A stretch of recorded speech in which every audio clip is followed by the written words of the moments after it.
Baik, ini masih terkait dengan virus corona ya pemirsa. Jadi untuk mencegah penularan virus corona di lingkungan sekolah, pihak sekolah menggunakan alat pengukur suhu tubuh yang disebut juga infrared thermometer.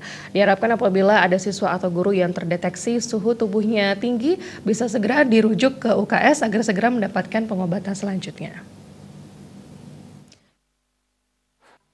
Kepala Sekolah SMP Kristen 1 Harapan Denpasar Ninyoman Serayawati mengatakan, sebelum virus corona mewabah seperti sekarang ini, sudah terbiasa menggunakan apabila ada anak atau guru meriang tubuhnya akibat flu atau sakit lainnya.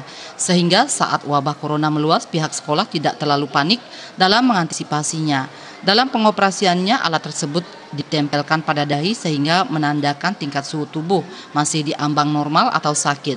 Selain itu, mewajibkan siswa dan guru untuk mencuci tangan dengan disinfektan, serta siswa yang sakit agar terus menggunakan masker.